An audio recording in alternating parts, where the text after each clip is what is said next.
Good afternoon, everyone. Thanks so much for tuning in today for our second free webinar of the fall season. Today's webinar is called Getting Started, How to Build a Social Impact Company. And it's being presented by Smith School of Business, Smith Business Insight, and by Queen's Executive Education.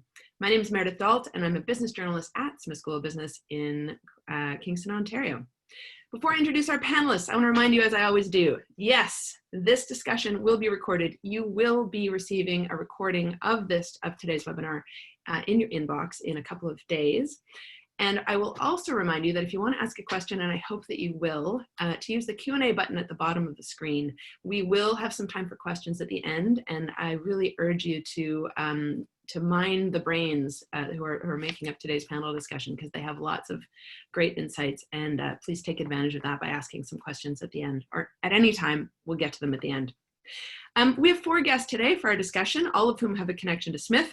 3 are alumni from our graduate programs, and 1 is a member of our teaching faculty. So let me start with her teaching faculty. Shari Hughson is the director of the Master of Management, Innovation, and Entrepreneurship program at Smith School of Business. She has been an entrepreneur, an intrapreneur, a social innovator, and an extreme adventurer, which is a really great thing to be able to call yourself. A registered nurse with an MBA, she's been a founding member in 3 successful national healthcare businesses. Shari won the CIBC Entrepreneur of the Year Award before the age of 30, and a national award for impacting the mental well-being of an entire community from the First Nation Health Authority 10 years ago. Leading health innovation and organizations to positively impact people's lives is her passion. She's on multiple healthcare boards advising on commercialization opportunities from startup to scaling. Thank you for being here, Shari.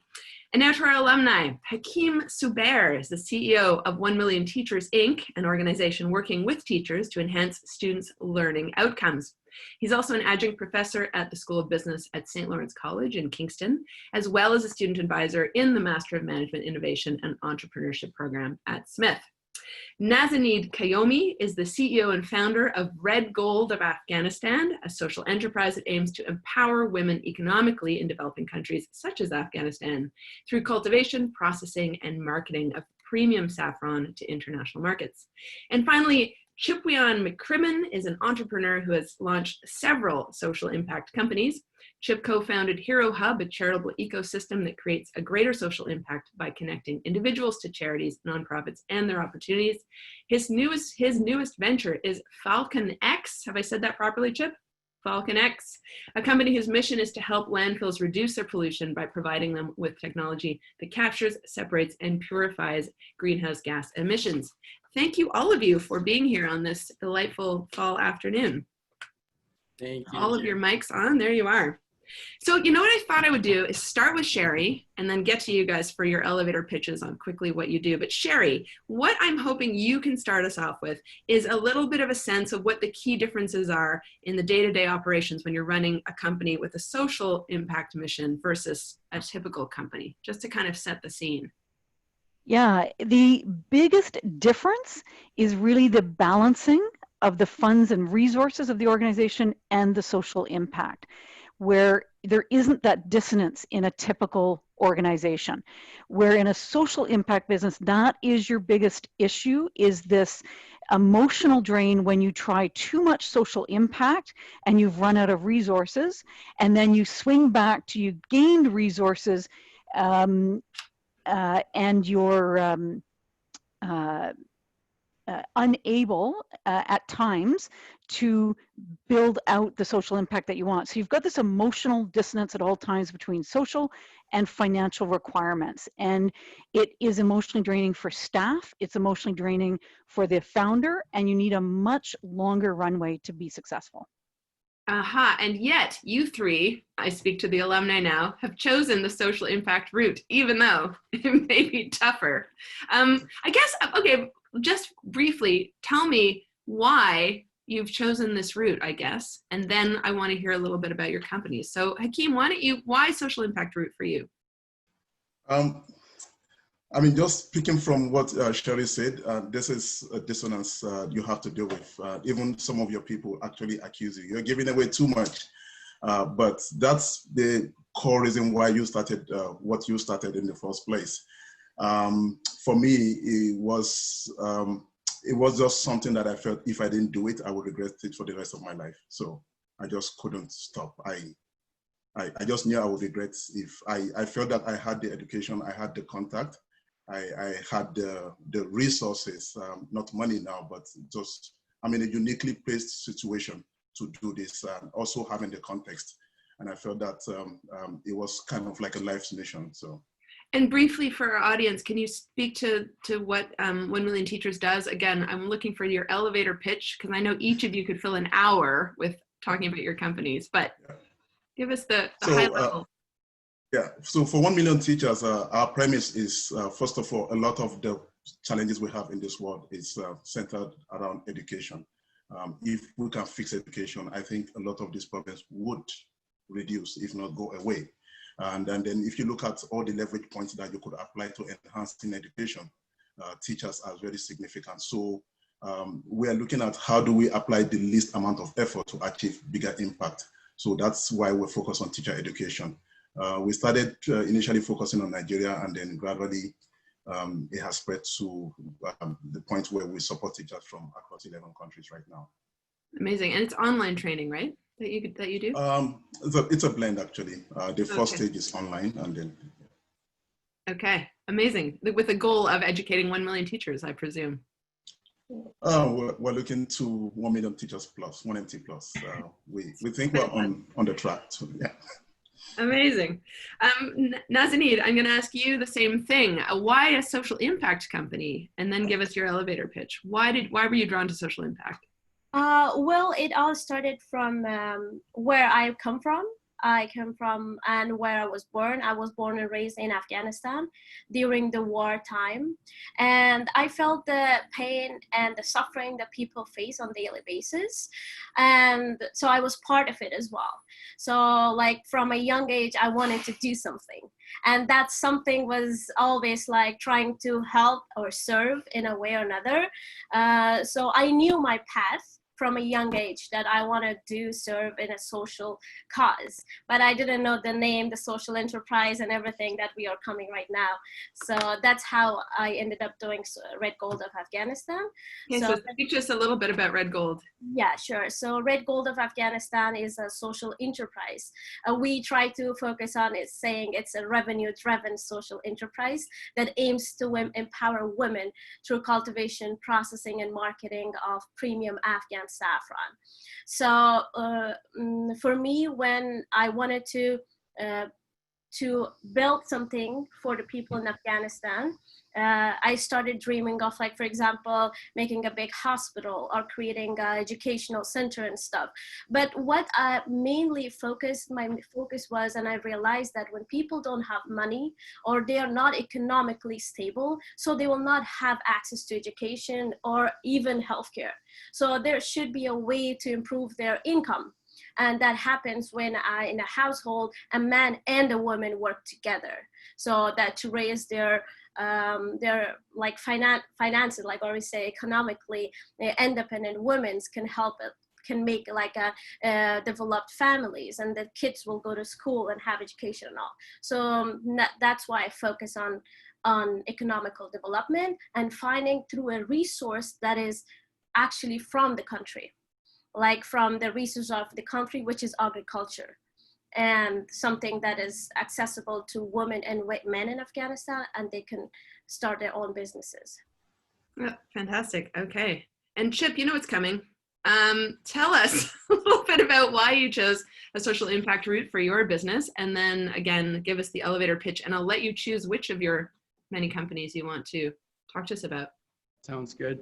So yeah, for me, I think we'll probably hear this today, but there's been a big generational thing with millennials and now Gen Z being very focused on not only entrepreneurship, but also the social side of things. But for me, that might be a piece of it, but I think because of who I am, I'm actually Status First Nations from Qauomi First Nation. And that's kind of just been instilled in me from the get-go since I was born, from both my mother and elders as well, that, in Indigenous culture, it's really, one of the pillars is sharing and like caring for others in your community and stuff, right? So that kind of just transitioned with me, I guess, into my career now. But I guess the company I'll mention now is Hero Hub. And so kind of one of the things I really wanted to, emphasize to everybody about social entrepreneurship is that, yes, there's the social cause, but there's also the business side of things, right? And so for me as an entrepreneur who, yes, is a social entrepreneur, I identified a problem, and it was a personal experience I was at a charity. I was a marketing coordinator, and I realized that charities and nonprofits, they don't have the resources that they need. And a big part of that, where that problem stems, is because they don't have the marketing capacity. So that's why I started Hero Hub. As you mentioned, it's an online platform that connects individuals with charities, nonprofits, and their opportunities. So we're just trying to create a central hub that has everything for whether it's a business or a beneficiary, charity or nonprofit, or an individual that wants to volunteer, donate, attend an event, whatever it is. So that's kind of my story really summed up. Pretty inspiring, I have to say. Shari's just like beaming over there, just like these 3 fantastic success stories. So I guess the next, what Shari started us off with, though, is that you've all chosen kind of a challenging, possibly a more challenging route than you might have otherwise. What are the obstacles that social impact companies face when it comes to getting off the ground and becoming viable enterprises? Anyone? Shari? I'll jump in here quick. One thing that I think is not just if you're a social, company, but any company for that matter, but especially with social ventures, is that the economics have to make sense. And that's one of the most challenging things you'll have to figure out. But not only that, the business model, because that obviously affects the economics of a company. So I think trying to figure out who's paying, why they're paying, all that type of stuff, it's even more important in a social venture versus a non-social venture. Okay. You're all nodding. Anyone else want to speak to challenges right away, or should we just launch into that very pertinent thing that Chip has just raised? I wanted to add something like starting a company. This is a note that I wrote to myself like a few days ago, like stating like starting a business and not having the money is a problem, but starting a social enterprise and not having the money is like a disaster that you are going through. So it is very challenging, I would say, like, because once you get to know them, to make like, it is a business and it should be, and it must be sustainable. And to make like a business sustainable and taking care of the social cause that it is all, then nothing has changed up to that on that point. So it is extremely challenging to actually focus both sides and bring it together. It leads me to want to ask you, what's the difference? Why, you often hear about organizations doing good as nonprofits, but you guys are all running for-profit ventures that just happen to have this focus on doing good. Can you talk to me a little bit about that tension? Why aren't you just all running nonprofits? Let me go with that. I think, first of all, also to add to what Chip and Naz talked about starting. It is very difficult because now it's a lot of people want return on their money and they want it now. So how do you convince somebody that, you have to be patient. You might not even see anything for at least 5 years or thereabout. So that's really, really challenging. But I think for us, for me, it's just, I feel like there's a compelling need, there's a problem, and then you just decide that this is what I want to do because I have the skill set.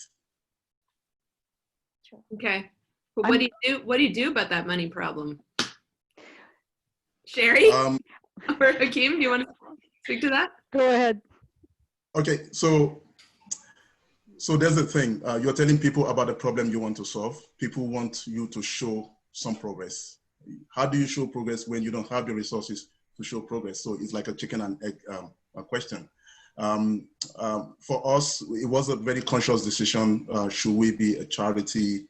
Should we be a for-profit? Eventually we decided to be a social enterprise. And we felt that we needed to find the resources however we could to be able to show people that were making progress. So, and a lot of that fell on me and my founding team to find money. I don't know if I want to go into all of the details, but it was really hard. Credit card, I even took part of my younger brother's school fees, there are certain things you have to pay for, and it doesn't matter whether it is a fully for-profit business or a charity. People want to see progress, and you need resources to show progress. Mm-hmm. How about the rest of you? What did you do about that money question?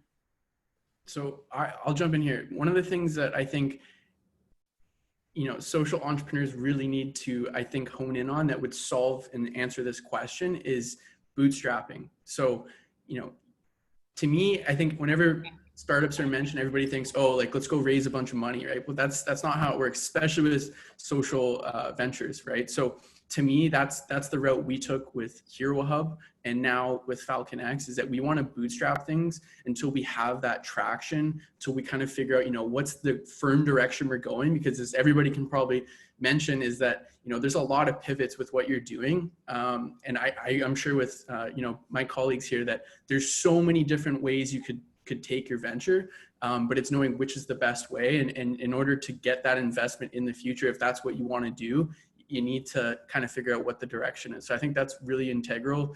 And people need to start thinking about bootstrapping more. For people who are tuning in who may not be familiar with the term bootstrapping, I mean, what did you guys do? What does that mean for you guys, for Hero Hub, let's say, or Falcon X? How did that play out? Yeah, so bootstrapping is just, being very cheap. Being as frugal. That's a formal definition? Yeah, that's the formal definition. It's just being frugal, right? Like, you don't need to go have a nice office. You can work at home like everybody's doing now, right? Like, that was before COVID, right? If you're really smart, you don't need to go spend $4,000 or whatever it is on rent. Go work at a DDQIC at Queens or the Center for Business Venturing. Meredith, I saw you there a bunch. That's free office space. Why not take advantage of that until you're making enough money? Things like getting a phone. You don't need to get a personal phone. That was actually a mistake we made. We got a 1-800 number and nobody called it for 2 months. So I'm like, okay, cut it, right? Like, it's just stuff like that. And it's just really being efficient with your capital that you do have. And I think a good way that everybody's going to mention this is, grants and stuff like that to kind of bridge you. But there's a really bad thing with grants is that it takes a lot of time, and then you have to, report and all that type of stuff. So it's something you got to weigh the pros and cons of, I guess. Okay. I think, Meredith, let me add to what Chip just said about finding money. And I think something we identified early on was, how do we find a grant? I mean, there are tons of money available to support programs. Even talking about office, for a very long time, I know you saw us all the time. We were operating out of the Center for Business. Everything we could get for free, we asked for and we got. Even the seed money that started 1 million teachers, it was Smith's contribution, the MMIE program, from that's 1,500 for myself that was given to me, and Rizma and Afrin. And eventually we moved to the Innovate Kingston office, which they gave. So we didn't pay for a lot of things. And just even recognizing that you don't have these resources, but there are people who actually are sold on that mission that you have, and they want to help you. They might not be willing to give you or unable to give you cash, but they have other resources. And I think we got lucky early on to begin to identify what are possible partnerships. And what the Faculty of Education at Queen's University is providing to 1 million teachers. You can't even begin to put a dollar value on it. Like, it's several hundreds of thousands.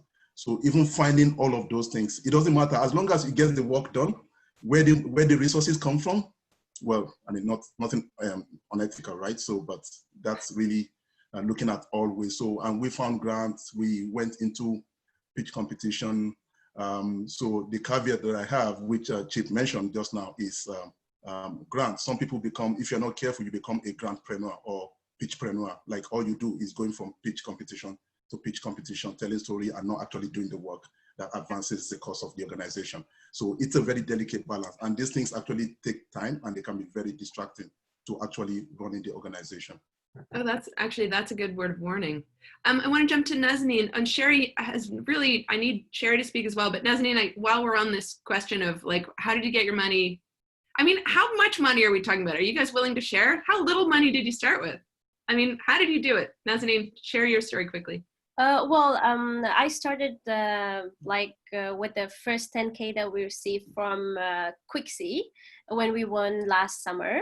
But before that's that, a competition. That's a pitch competition. That's the pitch competition at Okay. Queen's University. Yeah. And then so that's how I started do the scale up. And also we had like 3K of if I'm right, Chip, right? So we had like 3K at the beginning to do the very basic startups, like for example, registering your company, like finding a domain, and very like basic stuff needed for your company. That was done through that support that we got. Okay, so with that small amount of money, you just went. Yes. So it was a lean startup. We are just focusing a lot on being very lean.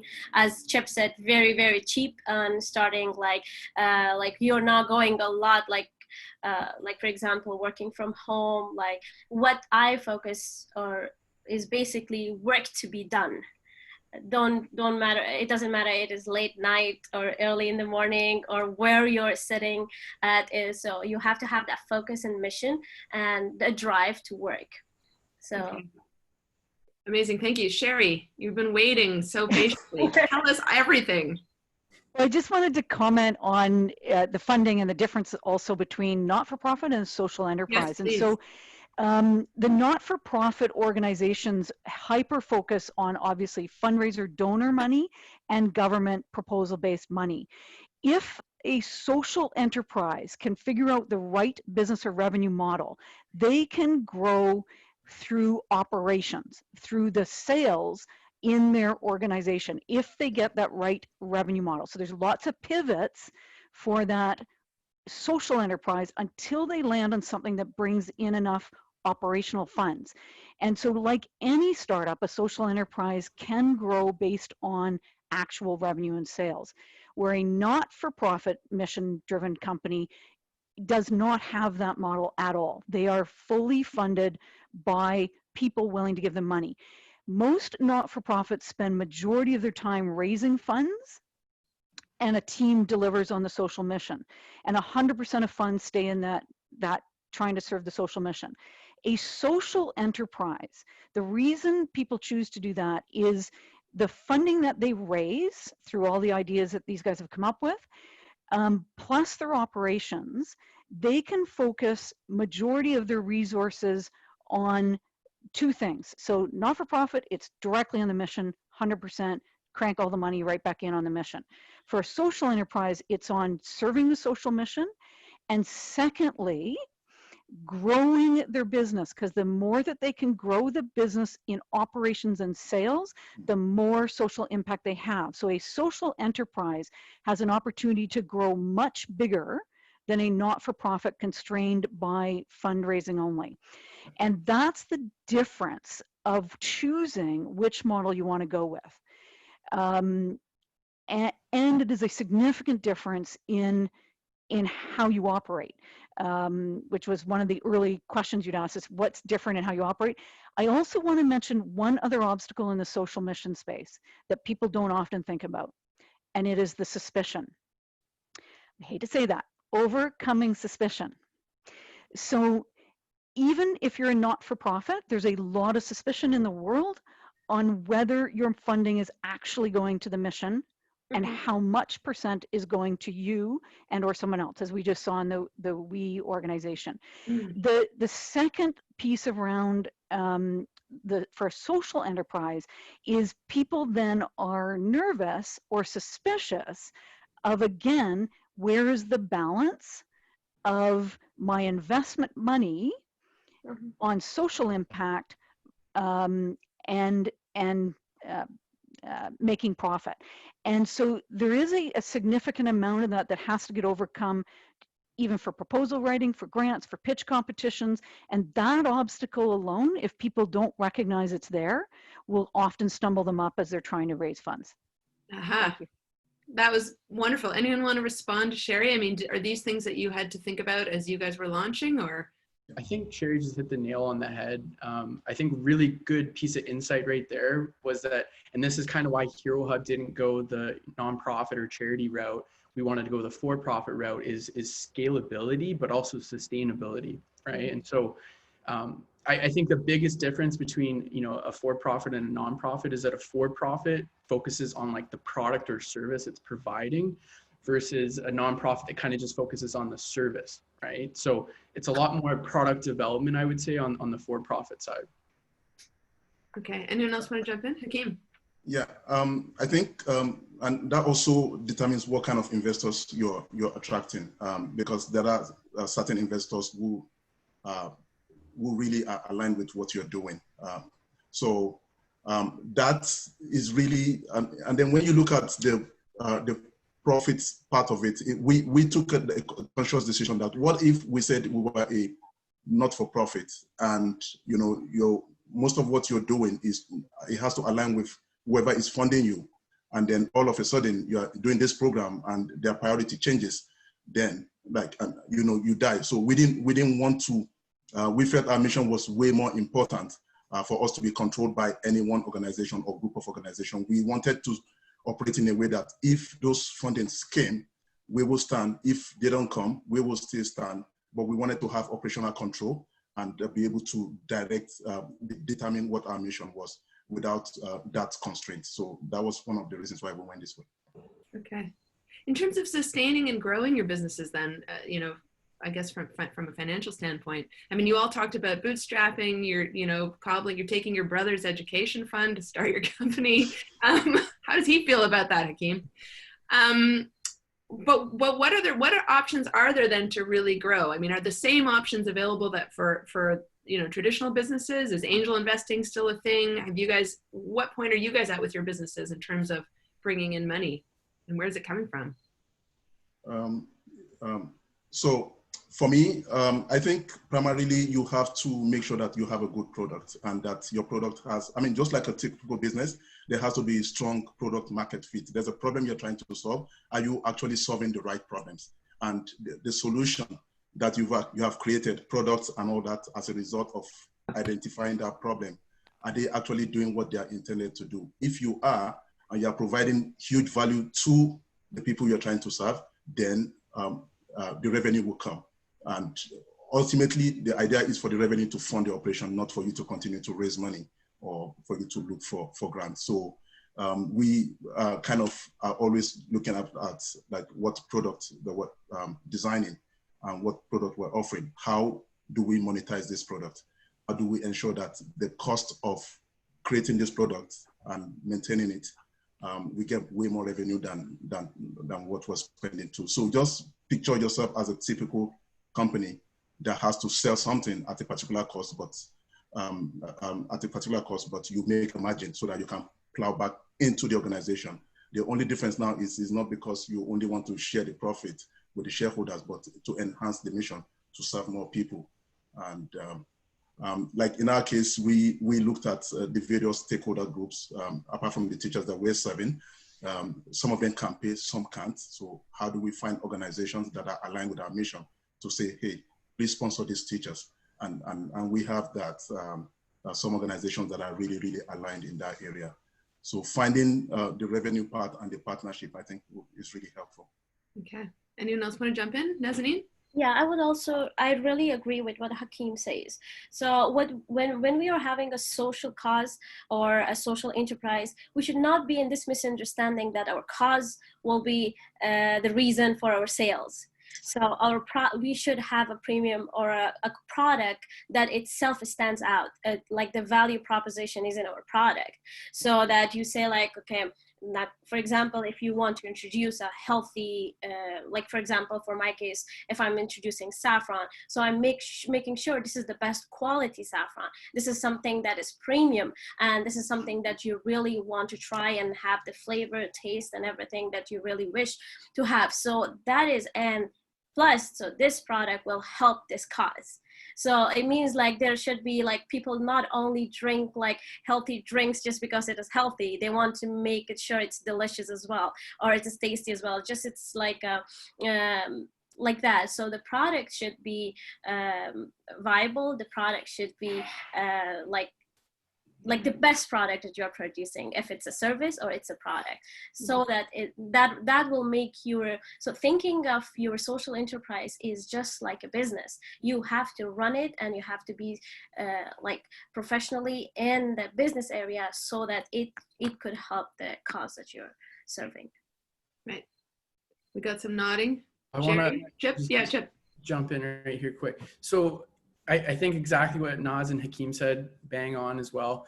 I would also add that I think, social ventures, they're the exact same as a non-social venture. I think they have a little bit more funding they can access. For example, the Mars Social Fund that the federal government just created, I think it's like $790 million for social enterprises alone that a non-social enterprise cannot access, right? And I think one thing I wanted to add here, I thought was kind of interesting just based off what I was hearing, is that when you think of a social enterprise, right, everybody kind of thinks like nonprofit, that's a business, right? But nobody ever thinks of just a complete for-profit that has the social impact. So I think the greatest entrepreneur of our time is Elon Musk, right? And I think he's a 3-time social entrepreneur, or social enterprise creator, right? So, SpaceX, Tesla, well, I guess he didn't create Tesla, but he's really driving it, right? And then also Neuralink, right? They all have a social impact if successful, because they're all mission-driven organizations. So I think, that's Tesla's like going crazy on the stock market right now, right? And nobody ever thinks of any of those companies as social enterprises, but they are. So, yeah. Okay, fantastic. Shari, you're nodding. It's a great point, Chip. And more organizations are going to really need to address this exact issue, is the way the world is feeling, and people around the world on resource allocation and redistribution of resources. If current for-profit companies do not figure out how to fully integrate a social mission into their organization, they will lose and not retain employees. They will not regain or not be able to sell. They are going to start losing customers. And so this has to become a big part of every organization, is how do you find a way to redistribute wealth so that you are impacting the world in a more positive way. And without that, organizations are going to go down. So there's, thanks, Chip, for bringing that piece up. And I did just want to comment on resource management as well, because there is this feeling of always having to ask for funding. If you have a social enterprise with the right business model, eventually you're not asking. I think that was Hakeem's point, was your goal is to get the pivot to the right business model, that your operations fund you long-term and you stop asking at some point. The other place is, how do you get resources early on, which is primarily people. I would strongly suggest, and I know all of these guys did, is access schools, universities, colleges, high schools. There are incredibly talented tech people, incredibly talented social media marketers who love your mission or your cause and are willing to give time. You got to manage that just like they're an employee, though. So don't go nuts. Don't get like 50 of them and then try to manage all this. But there is incredibly talented work, and all they want is a reference and a resume, something to put on their resume. But make sure you're doing it like a hiring, even though they're volunteer. And students can exponentially move you forward on your mission. Okay, excellent. Speaking of missions, so we sort of brushed over the topic of mission, but how important and challenging has the question of finding your mission been for each of you? And did you shift? Have you had to pivot? Hakeem, you sort of touched on this, and then you yeah, moved away from it. For us, our mission is very simple, and that's really our name. So as we've also started thinking about, okay, so when we do get to this 1 million, what happens next?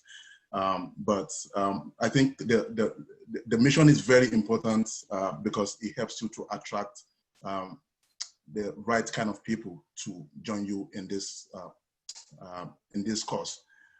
So articulating, and Shari said something about universities and all that. And part of the reason why we're always linked with Queen's University, because it's like heaven, just being around, like there are so many amazing people who really are passionate about the world and about making a difference. So how we articulate the mission, what we're trying to do, can really significantly help us to attract people who are like-minded. And like Shari said, a lot of times they just want that personal sense of fulfillment to be able to say, I went to bed very happy, doing something that is meaningful, doing something that is fulfilling. So that's really the power. But for us, it's very simple. Our mission is our name. Right. But how hard was it to nail that down? Did it take you a long time? Yes, it did. We were actually, Shari, you know this story very well. So I do. It's actually 1 million teachers. The whole premise was providing access to quality education to everyone, particularly from Nigeria, where I came from. And so I actually registered it as easy access education.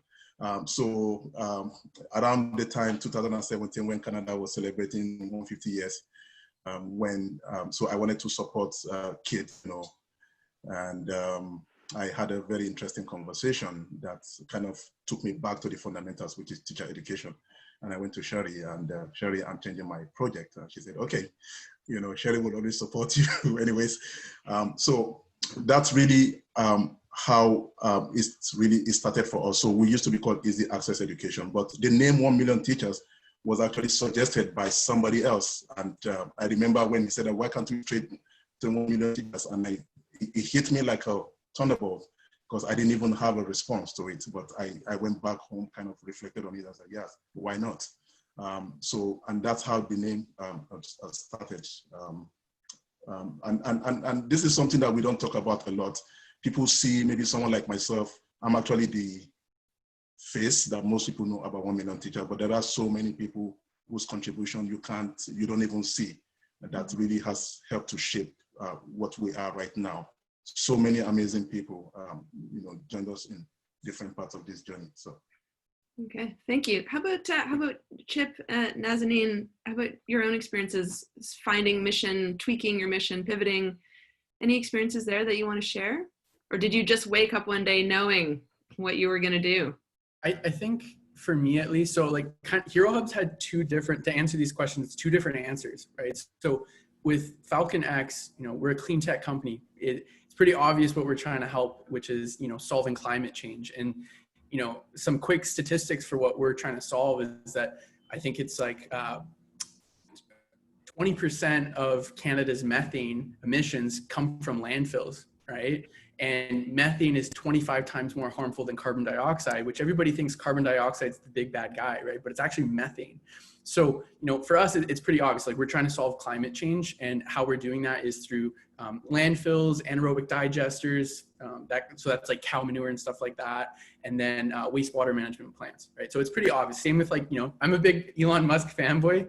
Shout out to Queens. But Tesla, that's what they're trying to do.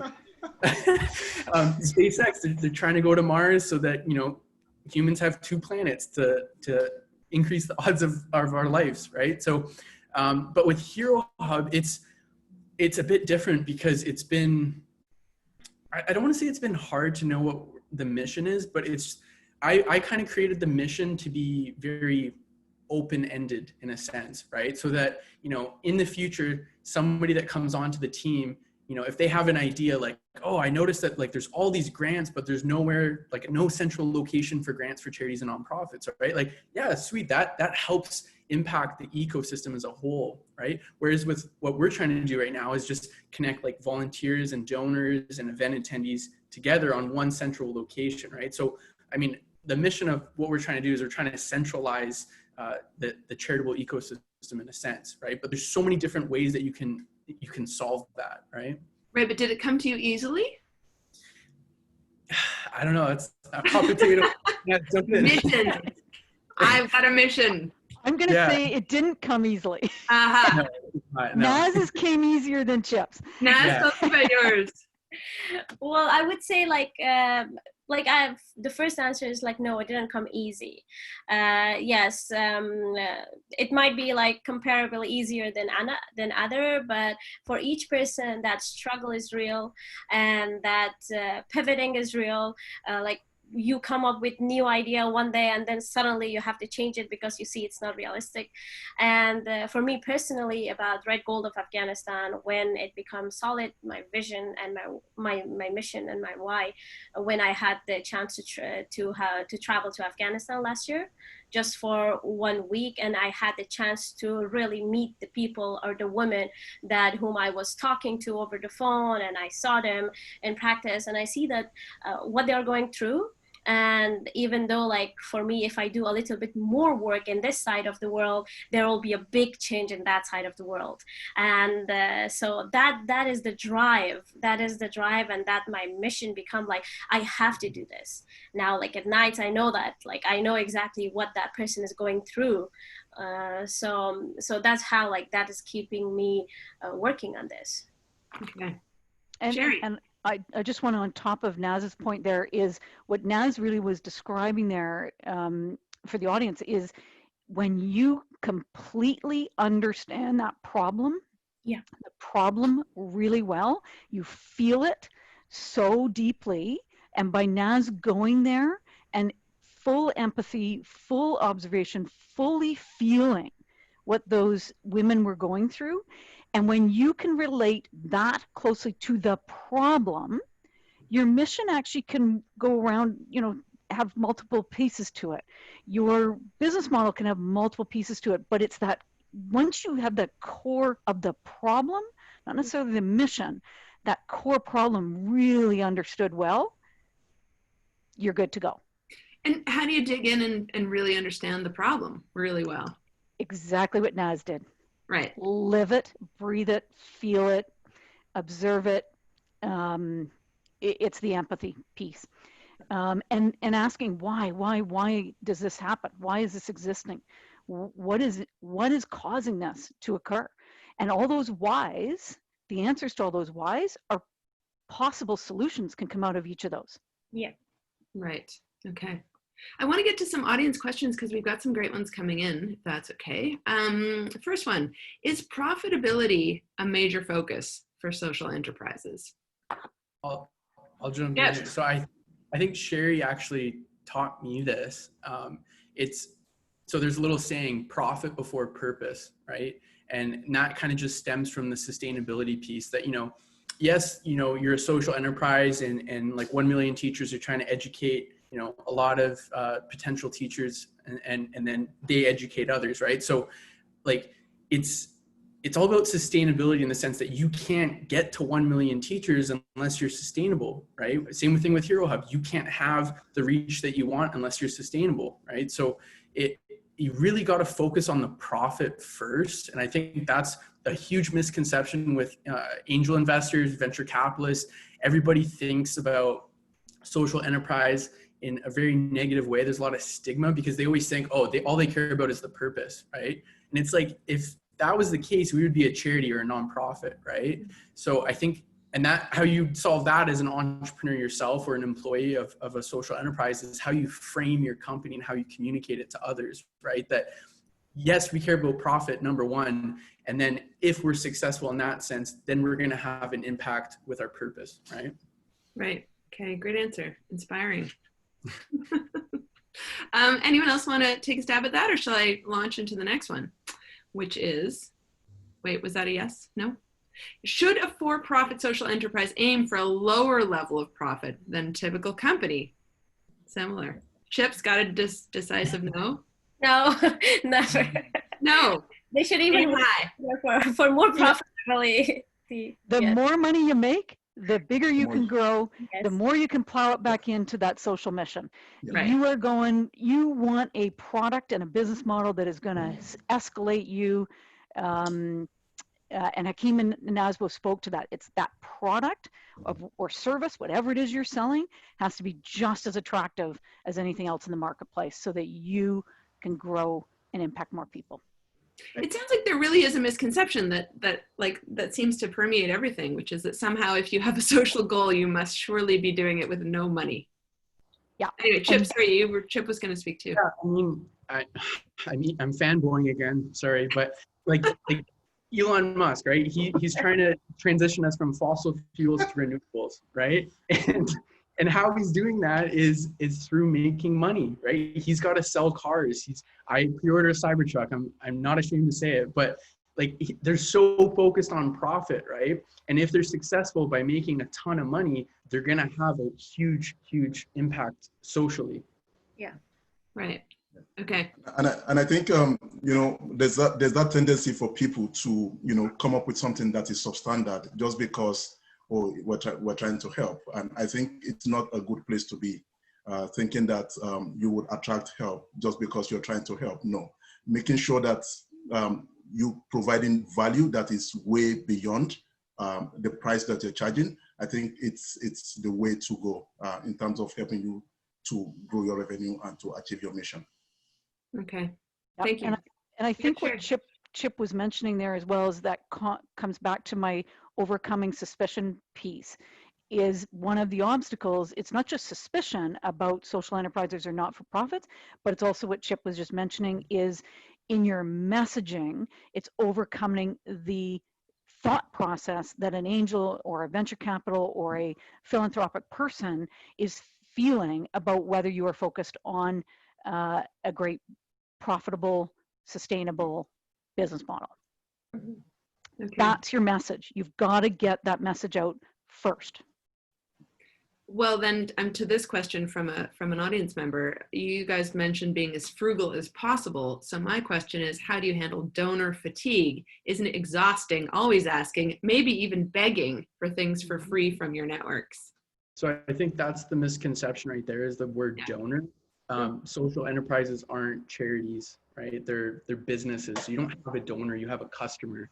And you can have multiple different customers, right? Like for Hero Hub, we're looking at corporations, we're looking at the government, we're looking at charities and nonprofits. So I think that's the answer right there. There's no donors. So still fatigue, no donors. no donor fatigue. Being frugal though, frugal. Yeah, and having the donor route is just one of so many ways that you're making revenue. So it's not like a big piece of what you're doing. For us, we have this mindset that if it comes, it comes. If it doesn't, all well and good. But Shari was talking about the focus. Companies, the ability to survive into the long term, if they are not responsive to the issues that surround environment and all of those social issues around our world. Finding those kind of partners too can be very significant. That what they're trying to do, you speak to their enlightened self-interest. Like they also want to do well. How do you help them do well? By having positive perception from their customers. And if you're able to do that, that's like we got with a bank, we got close to $26,000. Say that again. You're cutting out. Hakeem, stress that again. You're just cutting out. No, I said, for example, we got about $26,000 from a bank. $26,000. Okay. Dollars from a bank, and they didn't see it as charity or donation. They saw it as part of who they were. You understand? So we are helping them to achieve part of their objectives. It was a purely business transaction. So if you can find those kind of things, you look at your stakeholders and say, what's in it for them? Always think about them first. What's in it for them? Why should they care? I think you will be on your way. I mean, I'm not saying that, just saying that will mean that money will start following you, no. But over time, you're consistent, you keep working hard, it's gonna happen. Shari. I just want to add on for the people that are wanting to start a not-for-profit, because of course these three are focused heavily on their social enterprises. For a not-for-profit, donor fatigue is very, very, very real. And part of what I would suggest around that is finding new and creative or innovative ways to flip the model so that you've got ongoing revenue coming in, or funding coming in. And so instead of having to go back constantly to donors to get these donations and grants and government over and over and over again, be creative in your model. So an example of that would be a not-for-profit example here in Kingston, which is a mental health organization providing mental health counseling to disadvantaged people who don't have benefit programs or access to healthcare. They partnered with a credit counseling for-profit business. It's a partnership. The partner organization that's for-profit is giving X percentage of their revenue every year, because they also recognize mental health is a big problem in credit or debt management or people who are in financial difficulty. So what they've done is they saw a mission that could come together. Their money, portion of their profit, is completely funding this non-for-profit mental health, and their customers get free mental health counseling in return. Perfect partnership. So instead of going the donate route, get creative. Okay, interesting. I want to go to a question from the audience now, which is, how do you analyze or measure sustainability or the social impact that you're making? Um, Go. It's very difficult, by the way, but first of all, you have a mission at the beginning, and you said you would do X and X and X. So in your design of your program, you have to begin to look at what are the metrics that show your progress, and find ways to begin to track those metrics from beginning. For example, if we say we are going to train 1 million teachers, what is the outcome, the ultimate outcome? We say we want to enhance the quality of education. One of the metrics you are looking at is how many teachers have you actually trained, and what has changed in their behavior from before your intervention and after your intervention. So you need to find a way to do some kind of survey from beginning to get a sense of where they were at the beginning, and come back in the middle, like a midline survey or something like that, or exit survey at the end to say, okay, so this is what is happening. And then you go to the students to just take a sample or something like that. Before this teacher started this program, how are the students' performance? And then a year later, what has changed in the classroom, and thereafter. So you begin to get a sense of, and it's different for different organizations, but you have to embed the tracking mechanism into your operation from the get-go. So for you, it's gathering real metrics that you use. Naz, what about in your case? Yeah, same for me as well. Like, for example, at the beginning, having a goal. For example, there is an X amount of people that I was supposed to help, or X amount of people will increase this much income in their daily lives. So that's how I started, was starting to gather the information right now. Like, for example, this family, how much income they have right now. And so the way that it goes, in each year or each 6 months, you will check, is there any increase in their income? So now that to measure the social impact that you're having, it's not right away, I would say. You cannot just find out the first year or even the second, third year. So it's a long process, and but you have to have all your data and metrics with yourself, so that this had got this much impact. I would say it's not right away. We have to wait up until we get the result or impact. I would also add quickly, sorry, that I think a good analogy would be that, if you're a for-profit company, no social enterprise or anything, you want to have one key performance indicator, KPI. Like everybody's saying, right, you want one metric, right? So here's a good analogy, right? So your typical company, let's say for Hero Hub, right? It's a software as a service, SaaS company. At first we were looking at sales, right? Like our revenue. But then what we realize is that yes, somebody can pay for it, but if they don't continually pay for it, we're not delivering value. So what we kind of changed that to is the churn rate, right? How many people are leaving after they're paying, right? You want to have a 0% churn rate ideally. So apply that framework, but to for Hero Hub on the social side, right? For us, the sale would be connecting a charity with a volunteer, right? But then what's the churn rate? Are they only volunteering for 1 day? Then that's not a good fit. But if they're volunteering for 10 years, wow, that's perfect, right? So I think that's kind of going with what Naz is saying, is that I kind of agree and disagree with Naz that I think you can know if you're on the right track, but you're going to need to have more long-term data to really solidify if you have that social impact or not. Right. So sort of related, not exactly, but you're talking about long-term volunteers. This person asks, how can social entrepreneurs attract talent when there aren't high salaries or options? How do you build a quality team with limited resources? How have you guys overcome those kinds of challenges? sorry, I gotta jump in here. I'm fanboying again. Oh my gosh, Chip, you're blushing. I know. So I think this is one of the biggest advantages that social enterprises have, is that if they're a mission-driven organization, you can get away with getting top-level talent at a discount, right? You might not have all the money. Ideally, you're like Tesla and you have lots of money you can dish out to people.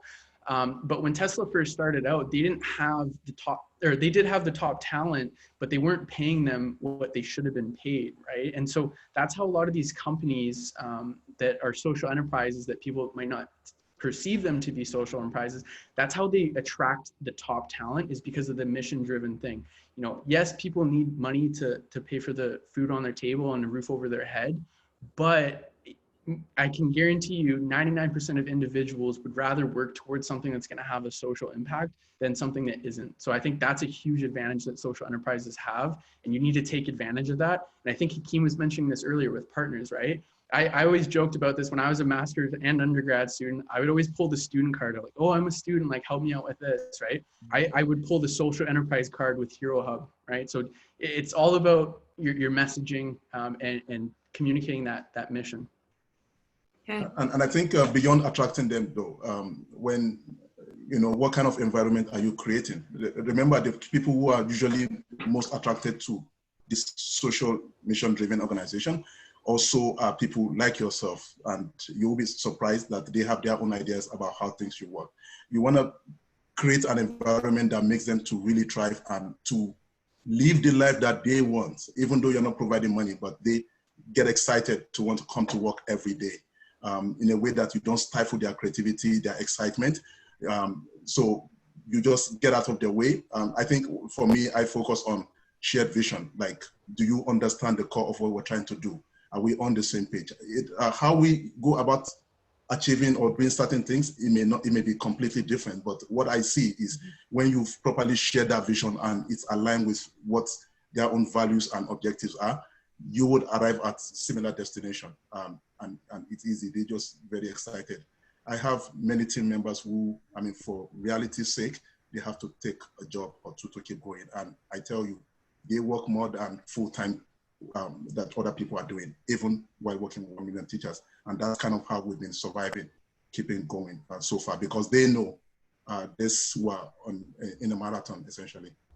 Amazing. We are so close to the end of this thing, and there's so many more questions and so many more things we could say. I'm going to ask you to do something very speedy, which is to give one piece of advice, each of you, to someone starting a social enterprise. I need you to be really succinct because we got 3 minutes. So I'm going to start with you, Naz. One piece of advice you would give someone starting a social enterprise business, and then we'll go around. I would say is like be ready. It is a bumpy road ahead, but it is very, very much rewarding what you're doing. So just it is going to be a long road, but it's a very rewarding one, and you will not regret. So start now. Excellent advice. Chip, how about you? So I think everybody's going to have this dilemma when starting a social enterprise. And we've already talked about it today, for-profit or nonprofit or even a charity. Like, how do you know what to do? My biggest piece of advice that nobody knows this, I'm not a lawyer, so don't take this as legal advice, but I heard it from a lawyer, which was a great piece of advice.